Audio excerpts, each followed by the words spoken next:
who's he? We've never heard him before. And when eventually he arrived on the loggia, and they saw this tiny figure barely able to look over the parapet, you know, they were saying, why? We have smoke in St. Peter's Square now, so we will come back, and it looks to be white. We have look at that smoke streaming out.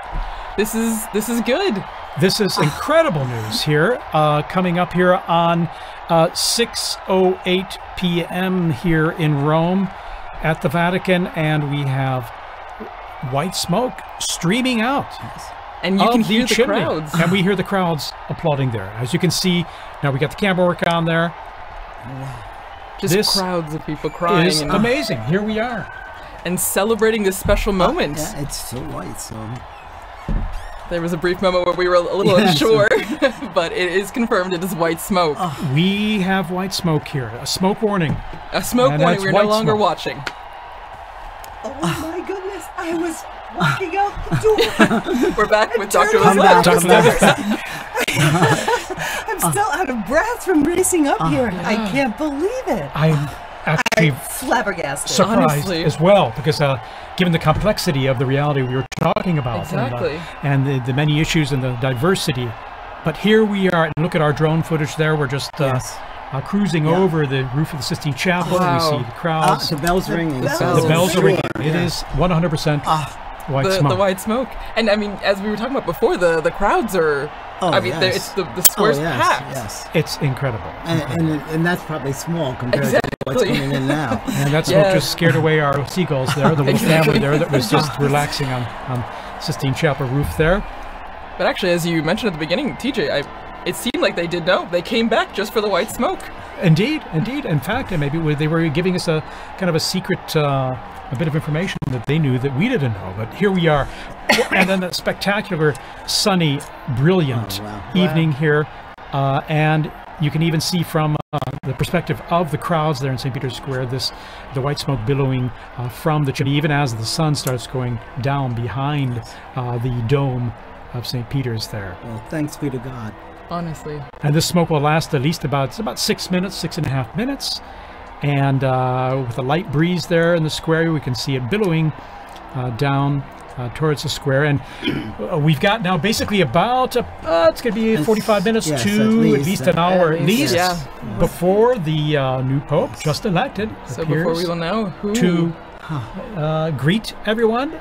And so there's huge anticipation, naturally, of who will the new successor of St. Peter be.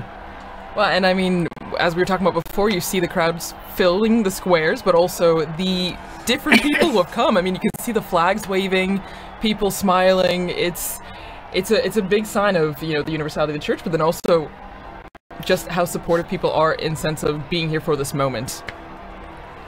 And now we're going to have an invasion of Romans. They're going to be coming in. And, no, it's only natural and normal. I mean, you live here.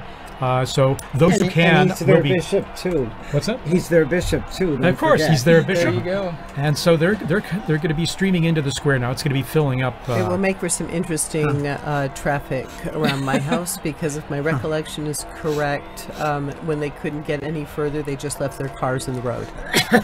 There you go. So there you are. They were just there. Just stop the cars in the road. But you know, there's nowhere else to go. That's true. Except for here. So. That's true.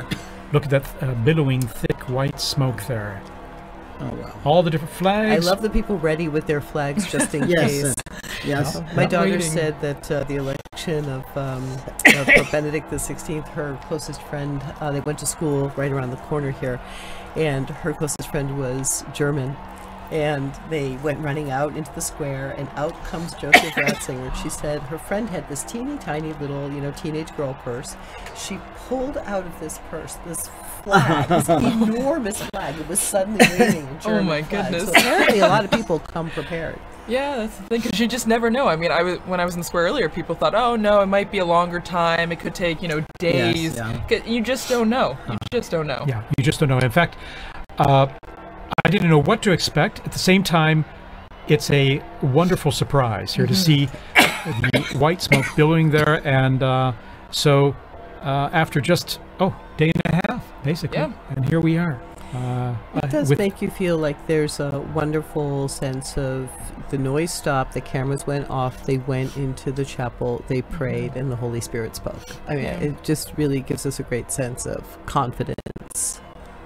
And indeed, this hope that's being realized, that we have a new shepherd, so to speak, someone to take on the reins there and to accompany us on this journey of our life journey. And it will be fascinating to see. As I say, you see the central lodge of St. Peter's Basilica. You see that's where the new pope will be appearing, as he traditionally does, to be announced that Abemus Papa, that we have a pope. And then the big surprise will be as he proceeds towards the central loggia